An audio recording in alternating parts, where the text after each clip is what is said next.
This is your BOMM Wednesday service. I am Naima Cochrane, better known as the Senior Pastor of Music Sermon. And with me, as always, is Carron Phillips, my Director of Helps Ministry. Carron, you don't have your cocktail for Kamala today. Look, I'm saving all the drinks for tomorrow night. For the debate. Later tonight, when people are listening. Yes. The to see her get this racist ass white man up off the paint. The vice presidential debate is on Wednesday night. And seeing as how we don't know when we're gonna get another presidential debate, we might as well go ahead and tune in. Carron and I had a lot of different things that we were gonna talk to y'all about today, and all of that went away on Friday morning at about 1 a.m. because Donald J. Trump is a fucking fool. And I can't believe this is reality. But before we get to that, as always, let me do housekeeping, church announcements, etc. As you guys know, Wednesday service is part of a larger... What are you eating? An apple? I'm hungry. I'm sorry. I'm hungry. As you know, Wednesday service is part of a larger family of programming under the BOMM Network and Count the Deans Network. So on the BOMM Network, which is the Black folks, I mean, Count the Deans is a wonderful family and there's Black people on the regular Count the Deans feed too, but the BOMM Network is Black Opinions Matter. That's us. But, you know, and I know it's not just us listening, but we welcome you in. You have the Crazy Sexy Cool Pod on Monday. You have the OG podcast on Tuesday, the BOMM podcast. You have us on Wednesday. You have Woke Bros with Waz on Thursday. And you have Growing Up the Same with Trey on Friday. And I believe that we have like a little family situation, little family get together coming up in the next few weeks with the BOMM and Count the Dings family. So look out for that. And of course, if you are not giving your money to Kamala and Joe, which I highly suggest you do, or if you don't want to, you can also give your money to Jamie Harrison in South Carolina so that he can get Lindsey Graham the fuck up out of here. That's also an option. But if you don't want to do those things, you can be a patron for Count the Dings. That's patreon.com, Count the Dings. And who should they give their money to? That white man. And right at this point, you can choose any white man. Don't give your money to them. None of them. None of them. Not near white man. No, I just want to go back. You said, you know, we're inviting other people to come in. And I was just like, yeah, treat this like FCBC, where y'all sit at the top in the back. You know and what? Not on the bottom floor. No, you know, just observe. So FCBC, you have like people are from New York. FCBC is a very large Baptist church in New York that has a young FCBC. Black congregation. Not everybody who listens to the show, we don't have all Black listeners, Carron. Well, they're heathens then if they don't listen to FCBC. Oh, Lord Jesus. They don't know what FCBC is. Shout out to Pastor Mike Waldron. Yeah, FCBC is a big church in Harlem with a very large Black millennial congregation. So that's what he's talking. But no, like the whole part of the reason for this show is because we want to be able to give a proper perspective to our brethren of different skin color so that they're getting information from proper sources and not out there in them Twitter streets, because some Twitter streets can be reckless. Right? So we understand that. All right. So anyway. Be safe out there in the Twitter streets. Before we get into Trump and the fucking chicken pox. Rose Garden massacre. It's the chicken pox. And the Rose Garden massacre and the damn super spreading that's wiping out the White House. So a couple hours ago I saw a tweet from Luther Campbell, otherwise known as Dr. Luke. That said that if Joe and Kamala did not call him or Trick Daddy or Rick Ross or Trina or Lil Duval, he left City Girls off of it. They were gonna lose Florida, and I'm like, my nigga. First of all, this is what happens when you don't read. There is no way Slip and Slide Records is the deciding contingency between the Democrats finally getting a foothold in a state that always is on some fuck shit or not. That's A. B, what are you even talking about right now? Like, what are you talking about? I feel like he's been seeing Cube's videos and he just like happened. I guess 2004 just didn't. Oh, when he ran for mayor? No, you know, Obama. A whole state's votes just didn't count in the 2004 presidential election. You know, they made a whole movie about it. Yeah, not only just in 2004 shit. Florida been on shit every election year, and it's like, and even now, it's like people are trying to get the disenfranchised former felons, trying to get their voting rights restored. But no, let's take time to do a slip and slide summit. That's what's important. Let's talk to Trina and Trick and them and take it to the House. That's crucial. Shawana. Shabang bang.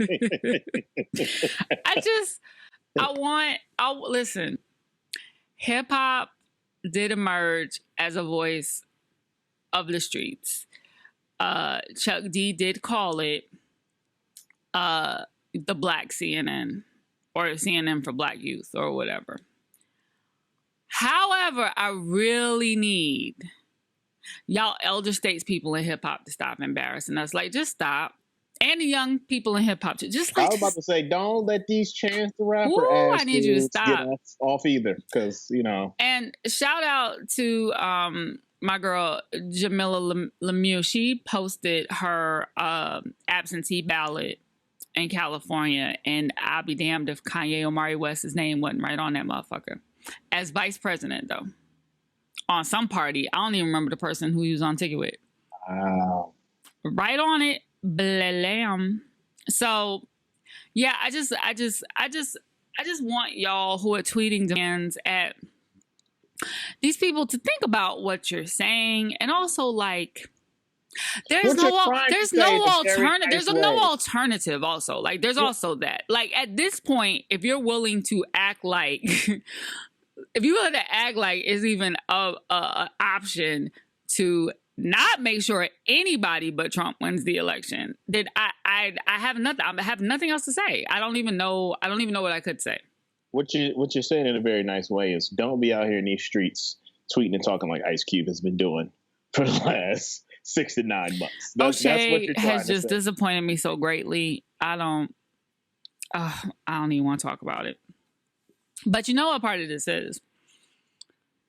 Part of this is the deeply rooted 5% Nation and, you know, NOI and Black militancy that's rooted in hip hop, because some of that is very conservative and very patriarchal, but that's a whole nother show. Like we've talked about, conscious hip hop ain't really conscious at all. It ain't really conscious, but we'll table that. It's very Republican if you actually break it down. But you know, I mean, you switch out white man for black man in there a couple times. It's looking kind of the same. Okay, so I was gonna bring up Jonathan Pryce. I'm just not. So let's get into Lovecraft first, because we're gonna need a minute. I had a take on Jonathan Pryce. Okay, go for it. That stemmed from it, because I remember a conversation being had on social media about this, and I remember being in a setting of skin folk and kinfolk of both genders, and it is the first thing I thought of about Jonathan Pryce. And I want to use my words carefully, because I want to present a narrative that I don't think many people think about. Okay. And it is that when we were having this conversation with the group I was in, a situation had happened to where it was either something on TV or something in the news at that time. It was a couple of years ago. And there was a situation between a young lady and a young man. And there was an argument, a very heated argument. And the young woman in the group was like, it was dudes just standing around and nobody jumped in. And, you know, then it was this conversation about, oh, my dad or that generation, they wouldn't let this happen. They wouldn't do this. times have changed. And I was like, you're right, you got a point. But I was like, I never like to play devil's advocate because the devil don't need an advocate. But I was like, let me bring up a point that I don't think women and most men think about sometimes, that I have started to digest, and I still don't know how I fully feel about this as I've grown older, is that I have been more cautious when situations like that jump around because of... I mean, is this something that happens in your presence regularly or something? No, but I have seen it happen before. Okay. And like that notion of like, wait, hold on. What, like, is this worth you getting into it? Because you don't know how this could potentially turn out. And I have had this conversations with friends who have become fathers and husbands. And I had and talked to them, and they were like, look, your mentality changes where things you used to just willingly do before, if there was just in any situation that you would jump in, that you are very slow to do that now because you have someone to go home to and you have people you need to take care of. And that was the first thing I thought about when I read up on that situation. And I was just like, I wonder what his loved ones feel like. And if that thought has ever crossed their mind of just like, if he stayed out of that, would he still be here? Which is just sad all around when you think about it, that we're even at this point in society and culture where you have to take a beat to think about something naturally that is just right to do. Right. Well, I hear that. I think for me, the thing with Jonathan Pryce, and I'm not going to say he's undeserving of sympathy. He's definitely deserving of justice still. You know, obviously it's the fact that as we were all hashtagging Breonna Taylor's name and still fighting for George Floyd, I want to say his post was on June 15th, which was when it was still very much hot in these streets.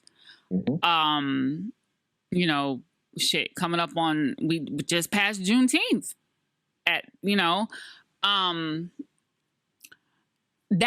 in that moment, it was important for him to make a statement, not just saying not all cops are bad, but like, yo, these white people done held me down and they done fed me and I have an addiction to white women. And I think one of the last things he said was, I'm not saying that Black lives don't matter, but...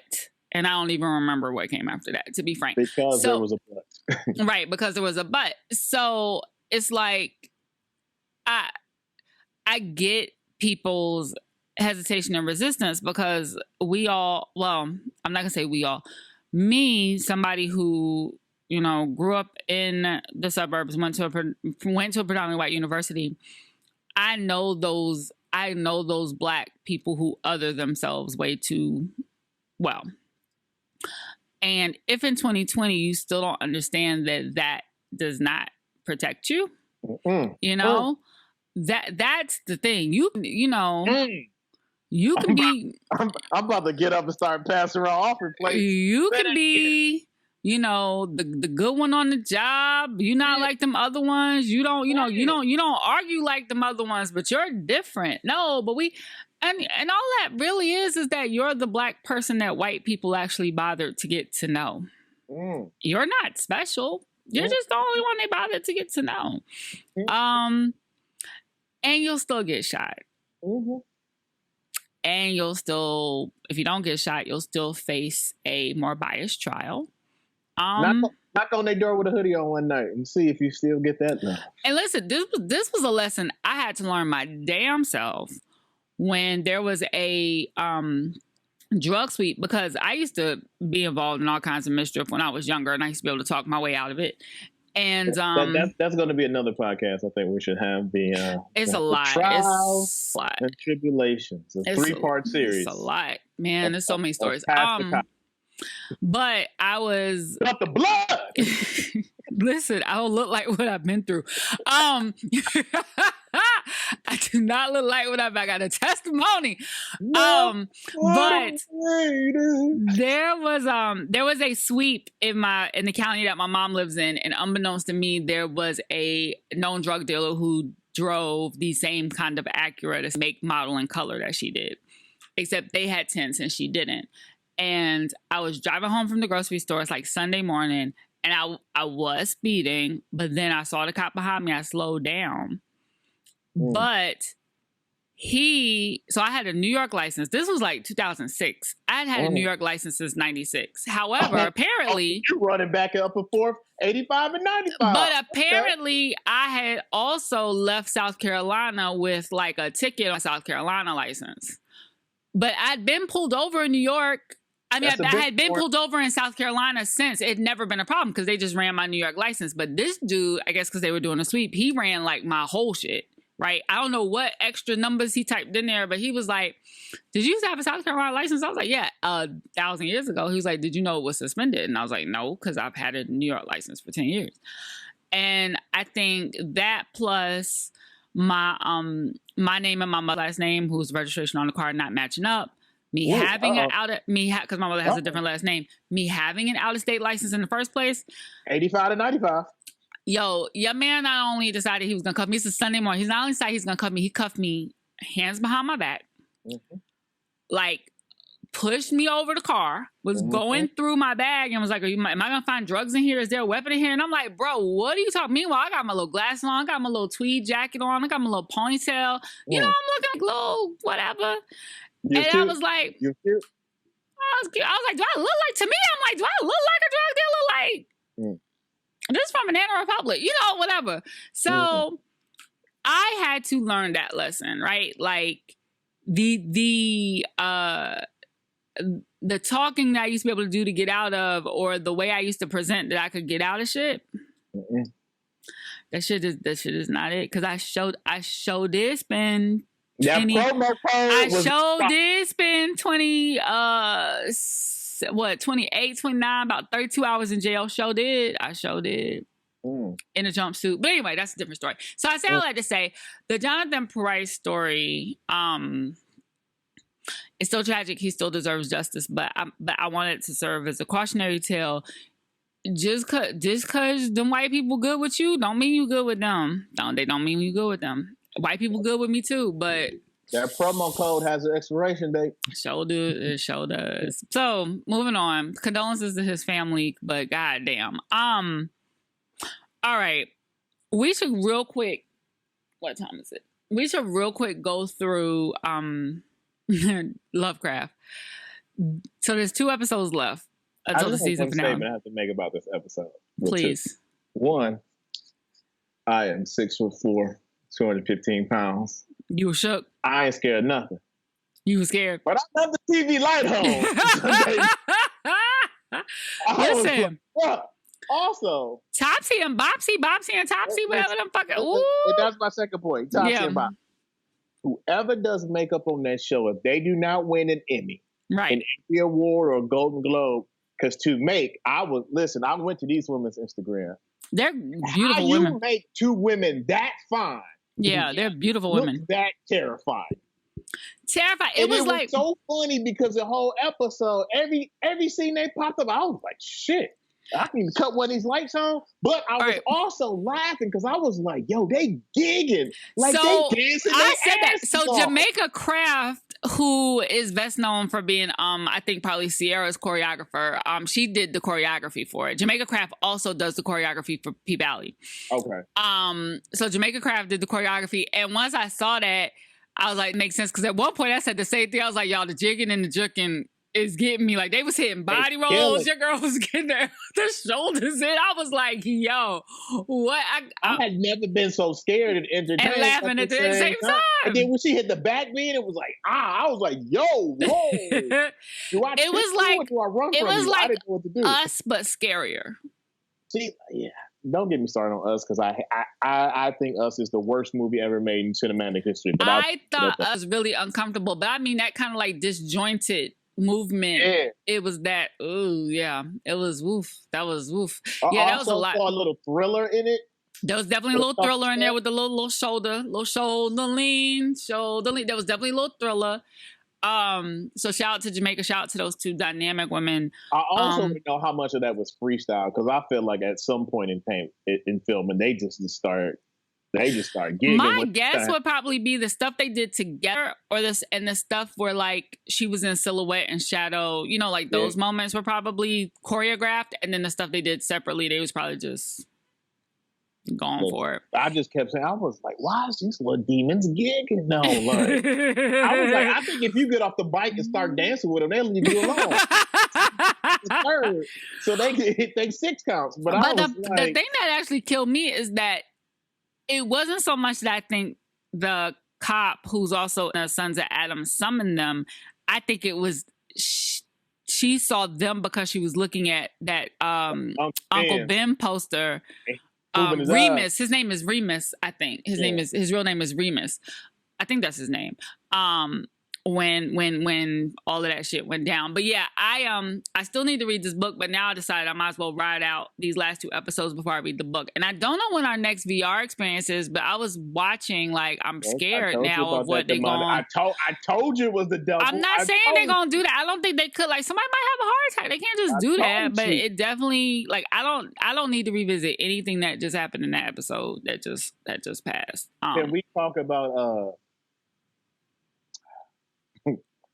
the greatest orgasm ever had? I mean, yo, that was a lot. Yo, that was a lot. That was a lot. I was like, that was a lot. Okay, I said Miss Braithworth gave me that work. That was a lot. That was a lot. Ooh. That was a lot. Listen, there was a lot. There was a lot going on in this episode. There was a lot. I was like, how would you? Is this like transracial, gender neutral sex? Well, it's magic. I mean, it's magic. It's sex magic. Remember, who was it? Who used to talk about blood sugar sex magic? Who was that? The Red Hot Chili Peppers? It's magic. It's sex magic. That's all it is. It was 2 races. It was 4 people. It's magic. It was 2. We do not have to get into gender and sex when it's magic. But it's magic. I got questions. I was like, who? Misha Green. What were you smoking when you wrote this scene? Because who makes this up? And I was It's like, a lot. What is this? It's a lot. Listen, in the episode of when Letitia becomes bulletproof and Tick can control demons to come out the ground, I was like, that was the least wild thing of in the whole episode. And I'm like, it's between the sex, the Bobbsey twins, or the white woman trying to be Emmett Till. And I was just like, yeah, that also was a lot. That was a lot too. These next 2 episodes are gonna be okay. All right, for the time that we have left,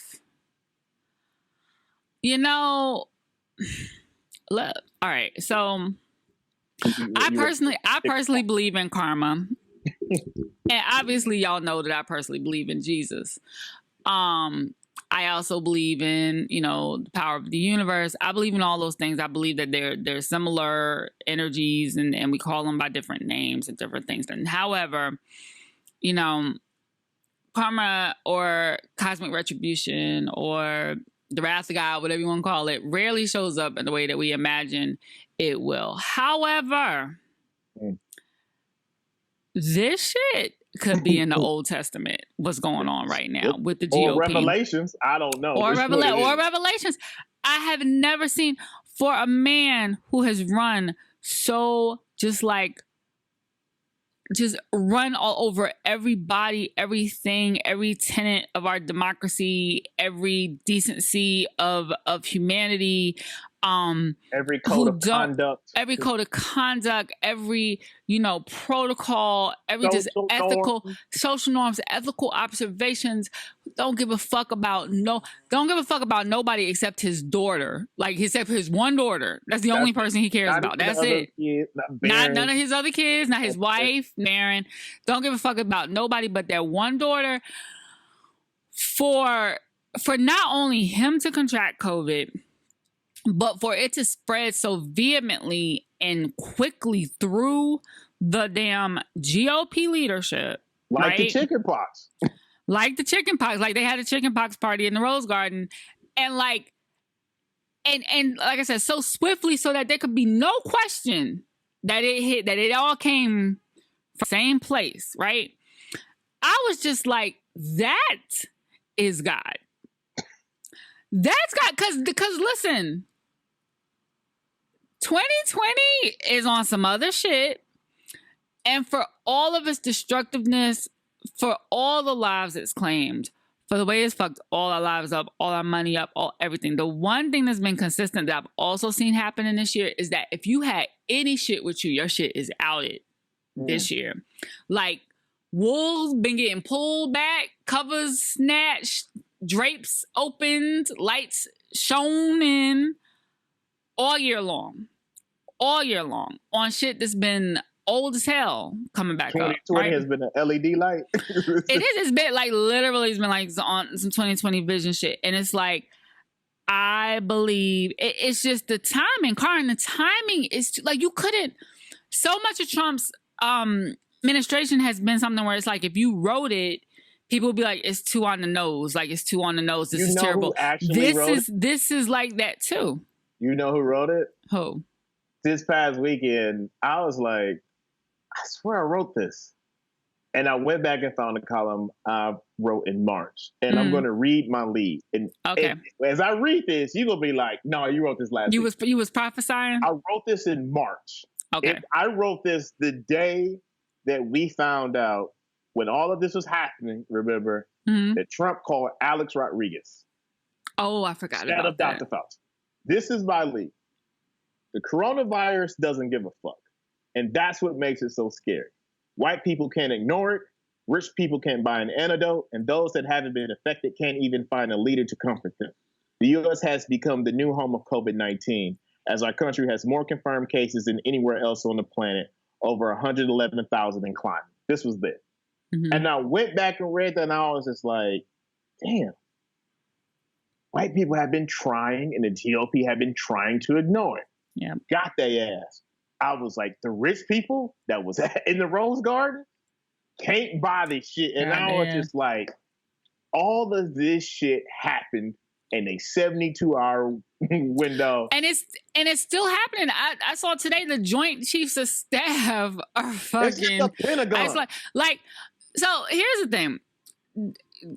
Clowning Trump aside, the thing I am trying to keep in mind is that, like, we are in an incredibly vulnerable place right now as a world power, because our president is clearly sick, even if his ass is in the White House. The White House staff is incompetent as fuck. They don't know how to handle an emergency because they didn't give a damn about any kind of ever protocols or norms ever. Our press secretary has COVID, so she can't tell shit, not that she was anyway. And the Joint Chiefs of Staff are quarantined. Like, if somebody really wanted to get at us, and we're going into an election. If somebody really wanted to get at us, this would be the time to get at us. Prayerfully, that's not going to happen. I'm sure we got security measures in place, but in and of itself, this is why Trump playing with shit is so reckless and irresponsible, because you have just left the entire country vulnerable, my dude. Yeah. All of us. I guess the small semi-positive you can find, if you're looking, is that, like, everybody but New Zealand is still dealing with this too. Yeah. So it's just like, while we might be wide open right now, ain't nobody really bossed up and healthy enough to run up. Well, other people are on their second waves, which tells me that we got another wave coming as well.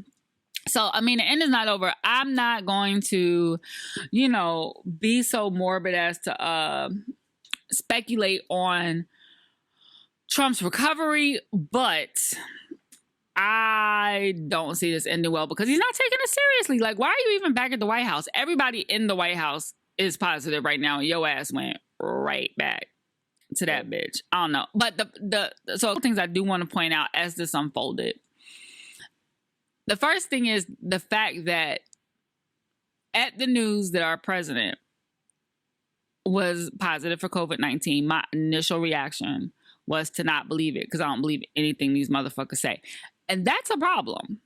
That's a massive problem. When something comes down from the president of the United States, your immediate thing is like, there's no way this is true.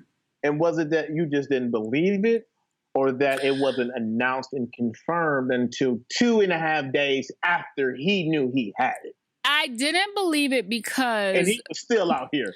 I didn't believe it for two reasons. I didn't... This is going to sound backwards, but it makes sense if you think about it. So, first, I think that Trump had it earlier in the summer. I thought that Trump had it earlier in the summer because there have been various times when people around him were testing positive.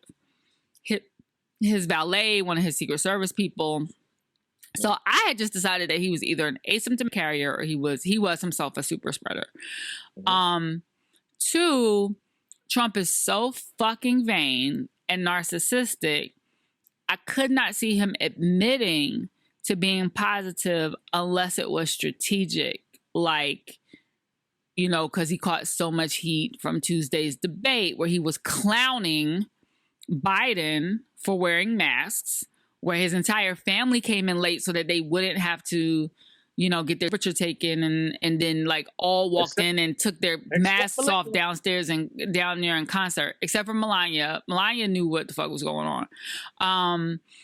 And I was like, there's got to be a strategy here, right? But then when I saw that he wasn't tweeting come the next morning, I was like, oh, he's sick for real.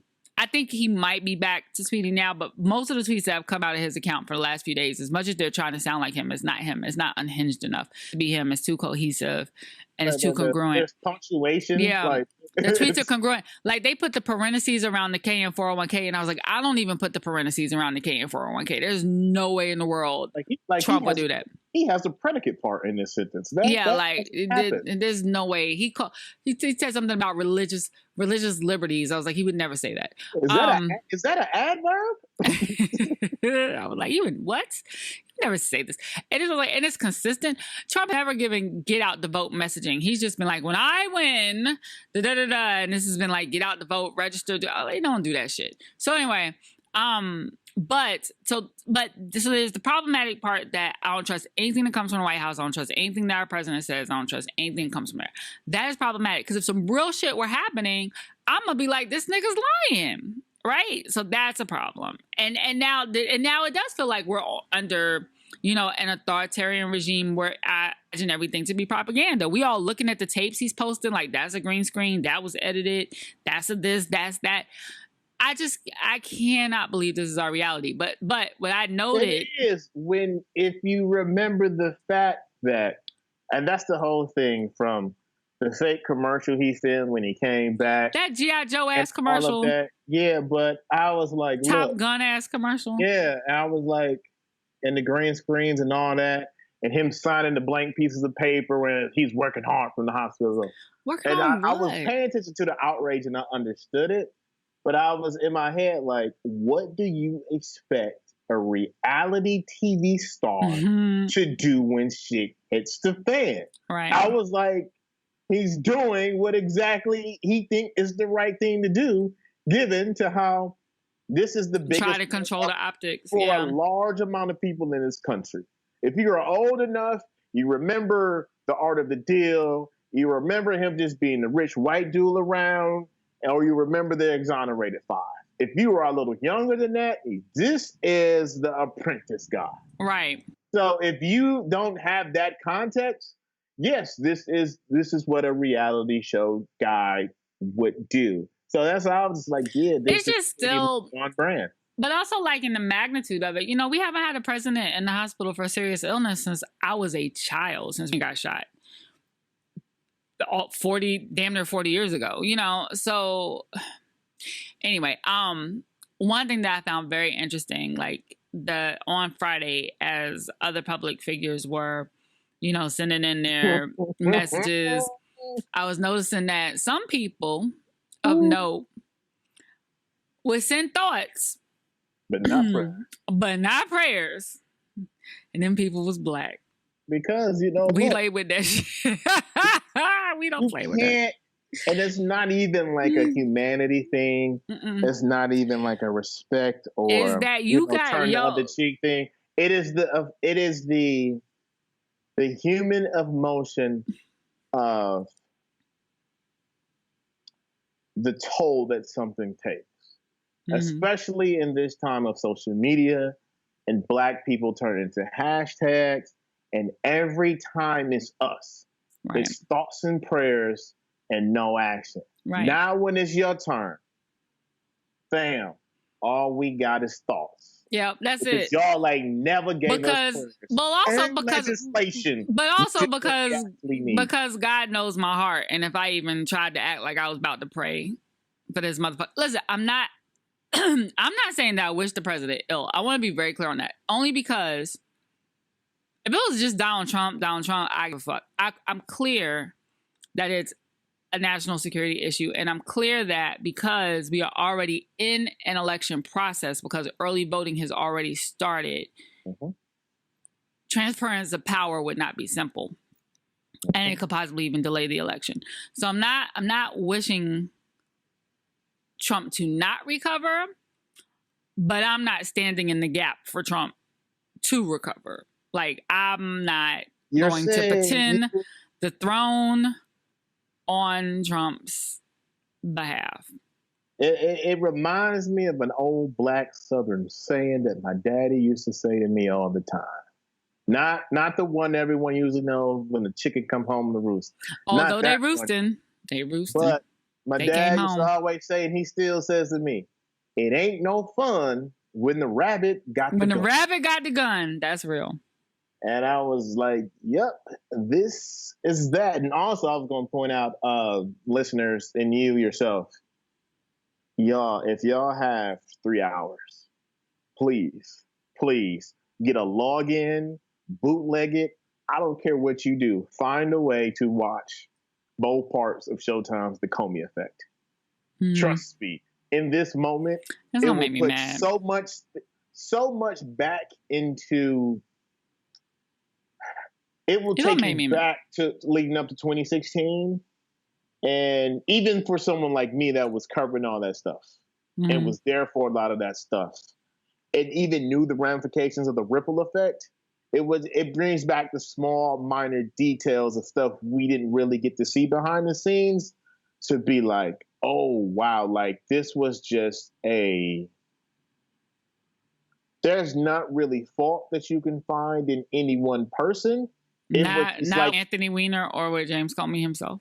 You can, but like when it's done and you see and it ends, you're just like, yeah, they did this and they did this, but like who knew that this would also happen? Right. It was just like a perfect storm of a complete shit show that got us directly to this moment we're living in right now. And it's like, just watch it so that you can get the full understanding of how we got here, so that we're never here again. Please. I also want to give a shout out to Claudia Conway, who right now is the most reliable source of information on the side of the right Trump camp, and who honestly is like the walking definition of I don't give a fuck. Like, we all know that 15-year-olds have teen angst, and they be like, you know, they want to rebel against their parents and everything like that. But when your parents are George and Kellyanne Conway, you end up with a social media savvy, like charismatic, attention grabbing, like it's even her, like she's just like a perfect answer to her parents. It's like the fact that she is terrorizing them through social media just kind of gives me a little bit of glee, because it's such a perfect troll for Kellyanne and George. That's not why we're loving this. That's why that's part of why I'm loving it. But I'm going to get to the heart of what this is. Claudia Conway, in this moment of exposing all these lies on social media the last couple weeks, is what Black people have always hoped for. And we've always just been like, if one of these white women use all of their privilege for just one time, if one of y'all could just be Captain Marvel once in real life, and that's what she has been doing. Because if this was Sasha or Malia Obama, it would not be the same. But it is this young teenage white woman who is doing this, and this country reacts to young teenage white girls in a different way because they are more protective.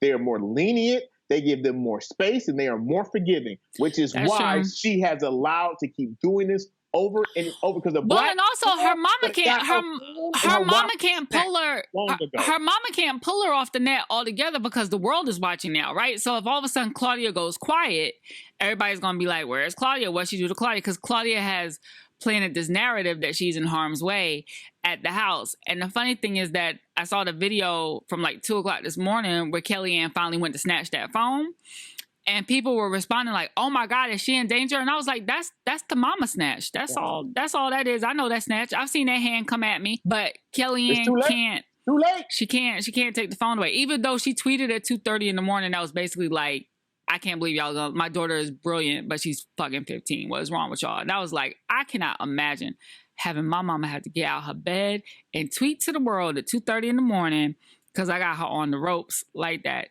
God bless you, Claudia Conway, being a teenage white girl, some other shit. Because let me tell you, y'all wouldn't have seen my ass again until I was about 18 years old. They would have been like, "Where's Naima?" My mama would have been like, she is in her studies. She getting her learning. She would be making family appearances only. Yeah, she decided to go to a monastery school. We sent her to Switzerland so she could focus on her education. We thought that was best at the time. But they can't do that with her. It's fascinating to watch. What else you got, Carm? We get out of here. What else do we need to be on the lookout for this week? Aside from the debate. I'm just this debate is going to be. I feel like there would be some decorum in this, given who the two people are, which would be.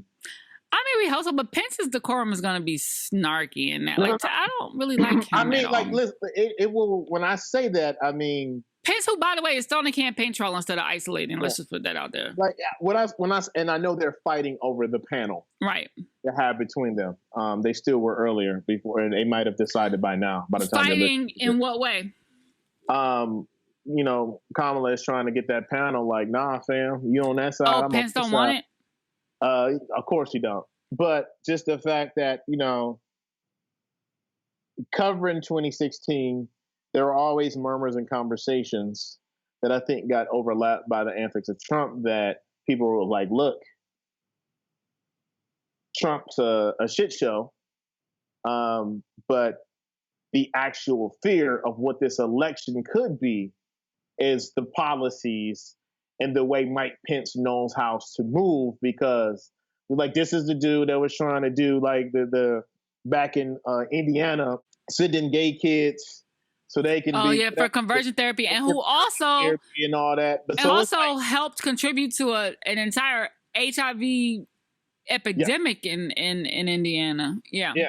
So it's like Pence, while in terms of that type of stuff and the policies, that is the guy to watch out for, because he is the actual politician. And he's evil. And he can catch you off guard because he knows how to present.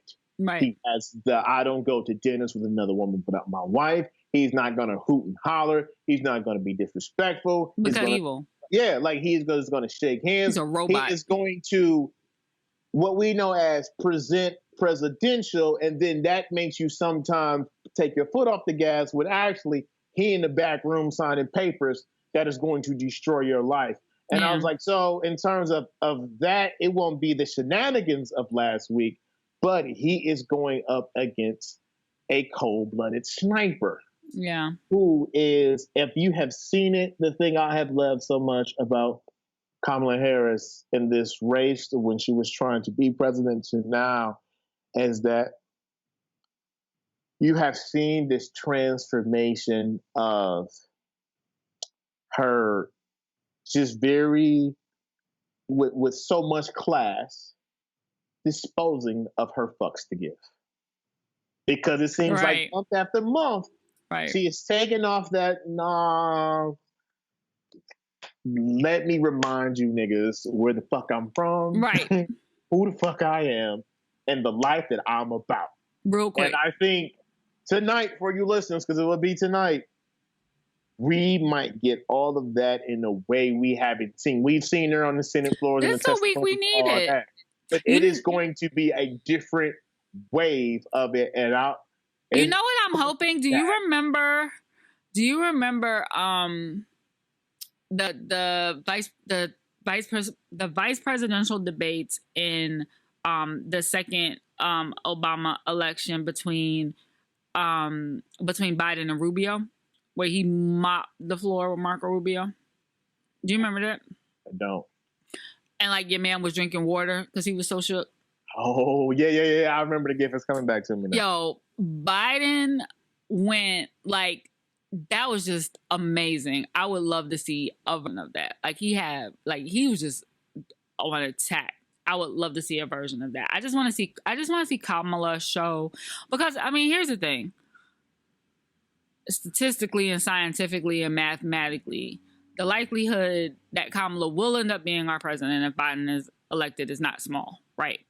So I just want her to really, I want her to win over everybody who has been sleeping on her, really, you know?